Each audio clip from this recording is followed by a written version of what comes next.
Hoy 20 de noviembre se cumplen 110 años del aniversario de la Revolución Mexicana, por lo que en este video veremos un resumen sobre los sucesos más importantes que llevaron al estallido de este conflicto, cómo se desarrolló y qué consecuencias trajo. Acompáñenme en los próximos minutos para ver cómo fue la guerra civil más sangrienta en la historia del continente americano. Pero antes no olvides suscribirte al canal si te gustan estos tipos de videos. Para entender bien por qué inició la Revolución Mexicana, debemos ver los antecedentes, y esto nos remonta hasta 1876, en la que toma el poder Porfirio Díaz, veterano de la guerra contra los franceses. Este periodo sería conocido como el Porfiriato, que empezó desde 1876 y terminaría en 1911. Durante estos más de 30 años, México vivió un periodo de estabilidad económica en la que se trajo el progreso al país y la revolución industrial, bajo el lema de orden y progreso. A pesar de todo este crecimiento que tuvo el país, la desigualdad social era lo más presente, ya que casi toda la población mexicana de este periodo vivía en la pobreza y se mantenía oprimida, ya que muchos de los hacendados en México eran extranjeros y las tierras estaban repartidas entre los más ricos, mientras que la población de escasos recursos apenas tenía para sobrevivir. Para inicios de 1900 el país contaba con casi 14 millones de habitantes, pero la mayoría en la pobreza. En 1906 empezarían a surgir numerosos movimientos obreros en exigencias de mejores tratos y mejor salario, como las huelgas de Cananea o la de Río Blanco, en la que fueron reprimidas violentamente por el gobierno. Para empeorar, Porfirio Díaz había postulado de nuevo para la presidencia, pero ya para esas fechas, la mayoría de la población ya estaba cansada del gobierno de Díaz, por lo que solo era cuestión de tiempo de que estallara una revolución.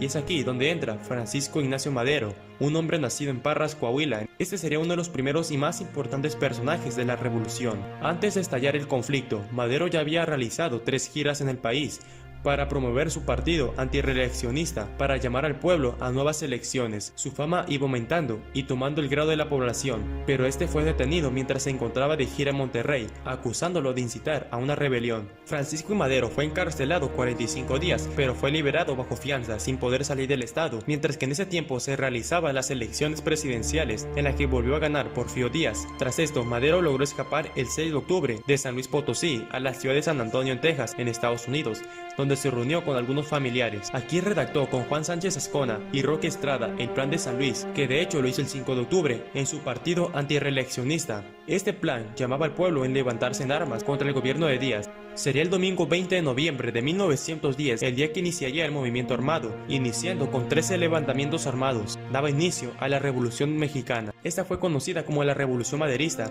siendo el 21 de noviembre donde se dio el primer enfrentamiento entre maderistas y el gobierno federal en la ciudad de Guerrero, en Chihuahua. Muchas ciudades del norte de México se habían levantado en armas.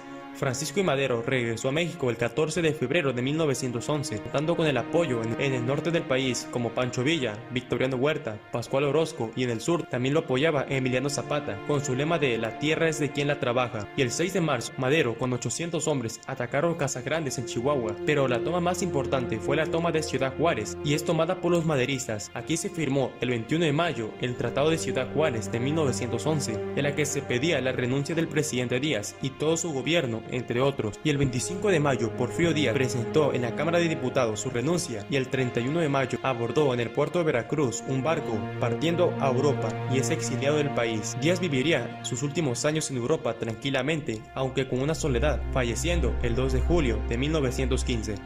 Tras la renuncia de Díaz, tomó el cargo de presidente interino el secretario Francisco León de la Barra el 25 de mayo, que estuvo en el poder por 6 meses, pero al final Madero, el 6 de noviembre de ese año, fue electo presidente de México, ganando las primeras elecciones en más de 30 años y reconocido por el presidente de Estados Unidos, Theodore Roosevelt. Ya a finales de 1911, con Madero en la presidencia, iniciaba un conflicto con los zapatistas de Emiliano Zapata, que tuvo problemas con Madero, acusándolo de no cumplir con sus promesas de repartir tierras en la reforma agraria, tras lo que Zapata proclama el Plan de Ayala el 28 de noviembre de ese año, en la que se desconocía al gobierno de Madero, y así se mantuvo el conflicto durante todo 1912, teniendo combates en el sur del país. También Pascual Orozco, que al inicio apoyó también a Madero, desconoció su gobierno y se alzó en armas, pero fue derrotado por el general Victoriano Huerta, al que Francisco I. Madero le tenía mucha confianza.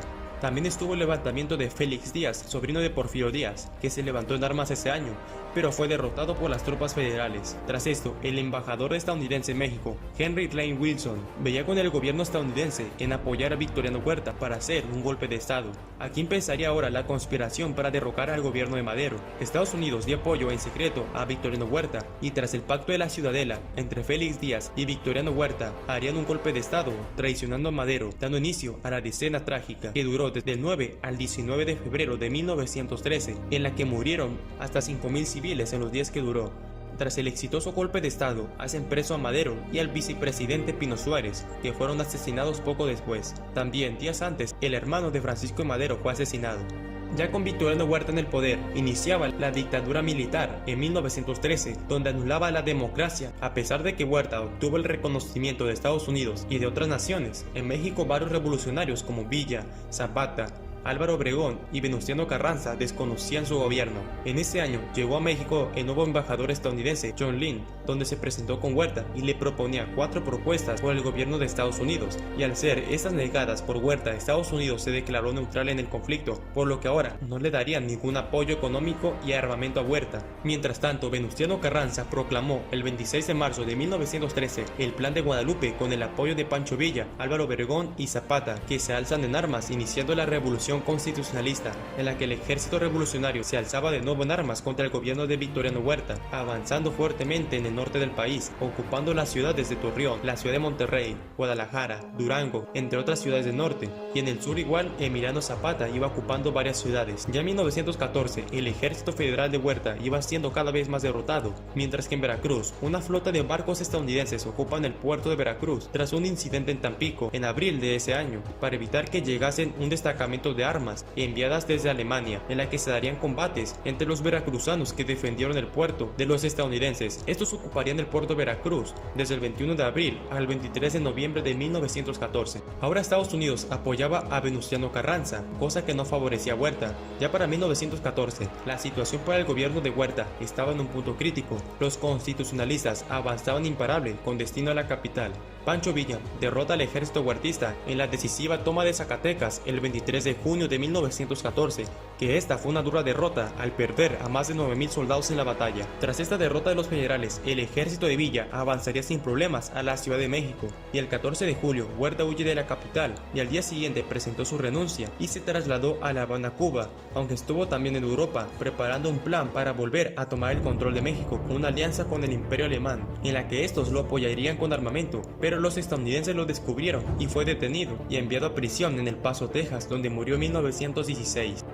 El 14 de agosto se firmó el Tratado de Teoloyucan de 1914, donde se rendía el ejército federal. El 1 de octubre de 1914 se dio la Convención de Aguascalientes y que empezaron el 10 de octubre entre los 4 principales líderes revolucionarios, Villa, Obregón, Zapata y Carranza. Aquí se discutió en que Carranza renunciaría en ser primer jefe revolucionario y que aceptaran unirse al Plan de Ayala de Emiliano Zapata. Este aceptaría la renuncia si Pancho Villa y Zapata renunciaban como líderes de sus ejércitos del norte y sur. Tras esto se nombró presidente interino de México a Eulalio Gutiérrez, a lo que Villa, Obregón, Zapata estaban de acuerdo, pero Carranza no. A esto se le conoció como la Guerra de Facciones, donde se enfrentarían los constitucionalistas de Venustiano Carranza con el apoyo de Álvaro Obregón contra la división del norte de Pancho Villa y el ejército zapatista de Emiliano Zapata, tras lo que Venustiano Carranza saldría de la capital ante el avance del ejército de Villa y Zapata, que ocupan la capital del país el 6 de diciembre de ese año, tras lo que Venustiano Carranza puso su gobierno en la ciudad de Veracruz el 12 de diciembre.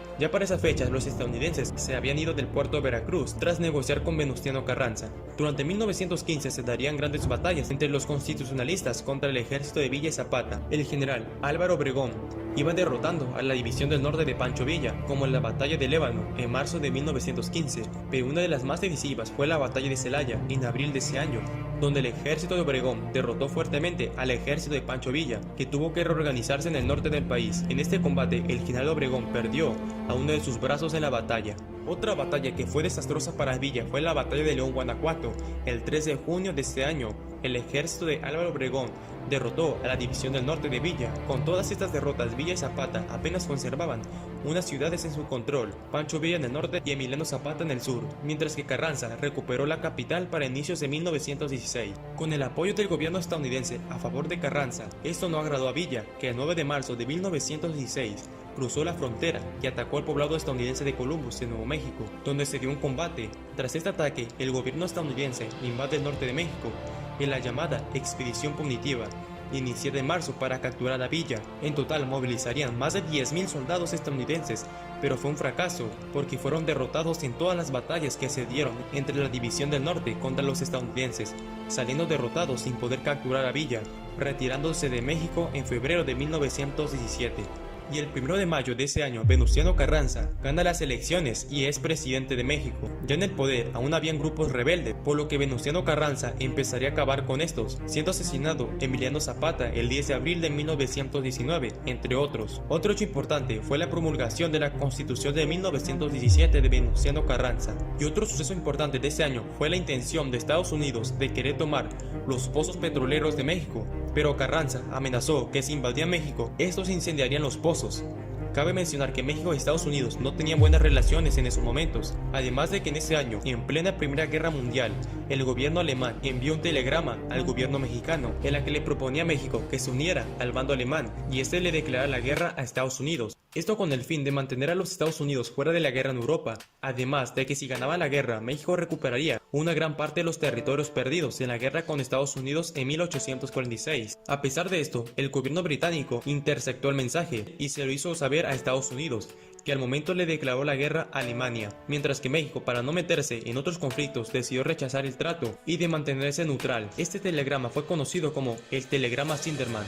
En 1920 se iniciaron nuevas elecciones presidenciales en las que Carranza eligió como sucesor a Ignacio Bonillas en vez de a su aliado Álvaro Obregón. Esto hizo que se levantaran armas contra él, junto con Plutarco Elías Calles y otros, que proclaman el plan de Agua Prieta en la que desconocían su gobierno. Tras el avance del ejército de Obregón a la capital, Carranza abandonó la ciudad para dirigirse a Veracruz, pero en el camino fue asesinado en una emboscada el 21 de mayo de 1920. Álvaro Obregón asumió la presidencia de México y en 1923 fue asesinado igual en una emboscada a Pancho Villa el 20 de julio. Algunos dicen que fue el mismo Álvaro Obregón el que lo mandó a asesinar.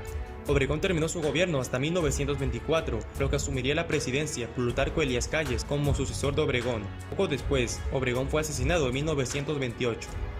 La Revolución Mexicana podría decirse que terminó en 1917, pero que siguió con rebeliones menores hasta 1920 y tras la presidencia de Obregón, donde se podría decir que ahí acabó la Revolución Mexicana en 1920. El resultado de 10 años de guerra civil fue un país devastado en crisis, más de 1 millón de muertos, algunos dicen que fueron 2 millones, también 1 millón de mexicanos migraron a otros países. Algunos cambios positivos fue la reforma agraria para la repartición de tierras entre la población, la Constitución de 1917, la limitación de horas de trabajo y el aumento de salarios. Se le regresó las tierras quitadas a las tribus nativas como los yaquis en Sonora, entre otras, pero igual tuvo sus cosas negativas, como pudimos ver en el video, puras rebeliones, asesinatos, hambrunas, epidemias, etc.